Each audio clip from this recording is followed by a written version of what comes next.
de la régie ginnaaw loolu dañuy daal di ñëw si nga xam nekk moo di mbiru Aly Ngouille Ndiaye ñu koy daal di tudd si mbiru li nga xam nekk moo di ArcelorMittal. Donc l'État du Sénégal connaît un nouveau rebondissement judiciaire. En tout cas, donc le balai des auditions a démarré ce matin avec l'ancien ministre de l'Industrie et des Mines di ki nga xam nekk moo di Aly Ngouille Ndiaye ginnaaw ba nga ko daal di convoqué nag noonu itam la nga ko daal di bàyyee man ni kon convocation yi day daal di wéy ni. Alors Arfan, là on nous parle d'un protocole de paiement des 140 millions de dollars exactement.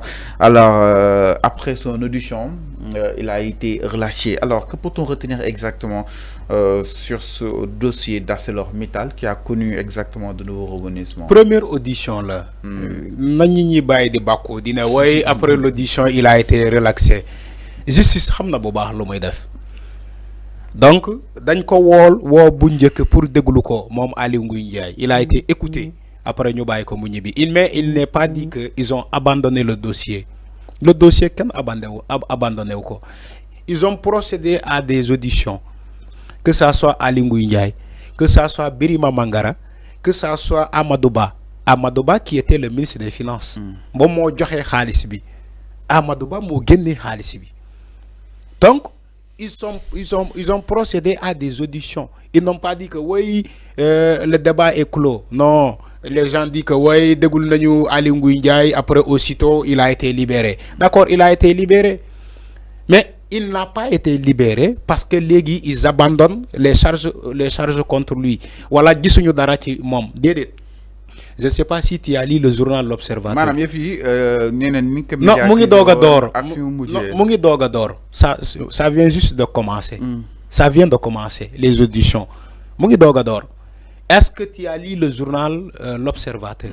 Lire nga ko. Gis nga les décaissements, tout ça. Tu as vu même les cachets.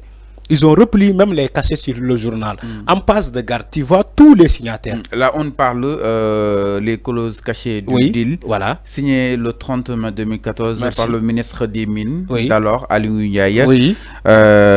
L'accord transactionnel a été approuvé par Amadou Ba, ministre de l'économie et des finances. Nous y reviendrons en même temps. Donc, le circuit de l'argent en double transaction de Londres à l'Alliance centrale de Paris, BNP Paribas. Merci. En passant par le Carapa au même numéro de compte, 18507 et consort. Donc, une clause de confidentiel de 10 ans. Et sans doute, comme l'accord, bien que signé à Dakar, est soumis au droit français. Alors donc, le journal est revenu sur les signatures, entre autres. Donc, ce qui veut dire que, vraiment, là... Voilà, c'est ce qui m'intéresse. C'est des preuves tangibles. Moi, je lire le journal L'Observateur. C'est ce que je voulais, avec cette partie que... Donc, c'est parce que nous avons japonais que nous avons démarrer. Non, dafa démarrer. Ça vient juste de démarrer. Le dossier ArcelorMittal. Ils n'ont pas commencé. Ils n'ont pas commencé. État dafa am lu mu xam ci dossier bobu. Autorité dafa xam lu ñu xam ci dossier bobu. Justice Sénégal mu ngi enquêter pour xam lu leer nañ li nek ci dossier ArcelorMittal. Les signataires, yo lire nga sank. Ça a été signé en 2014.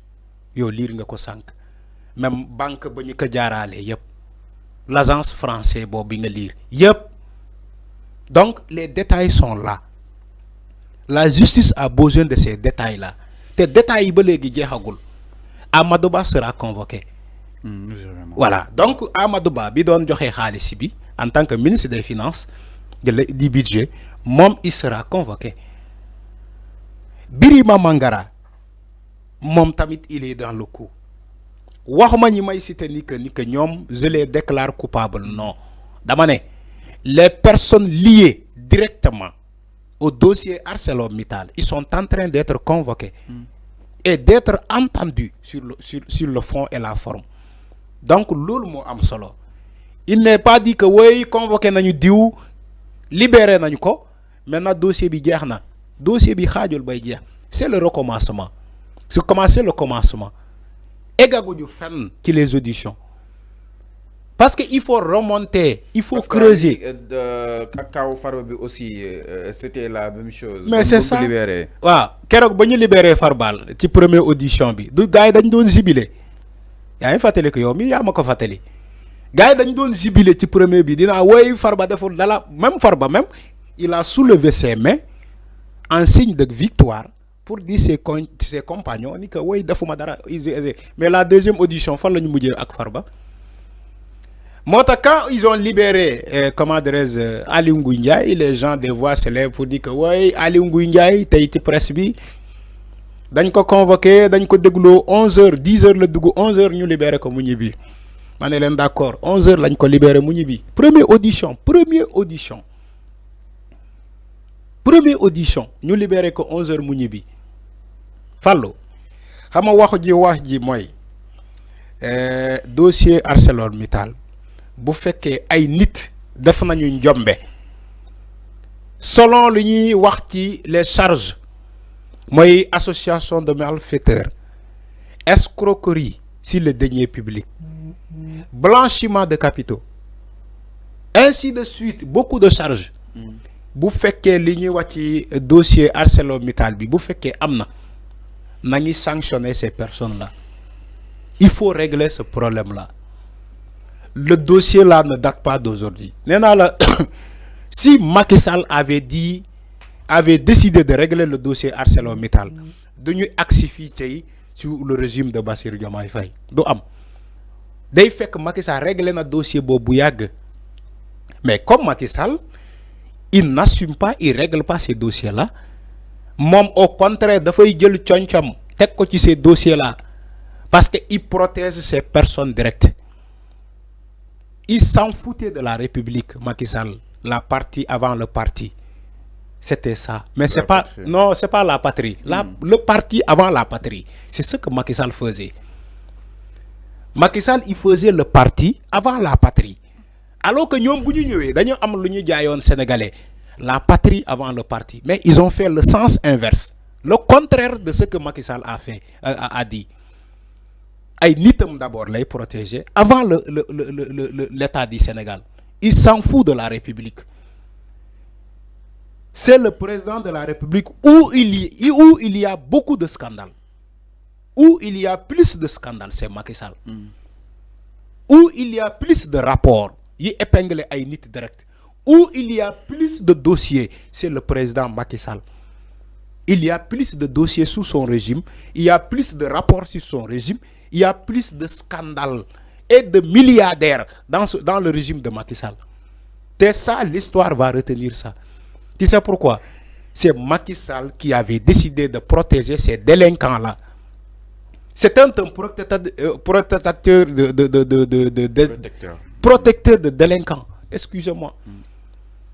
Moi, donne protéger ces délinquants-là. Moi, je suis dossier ArcelorMittal.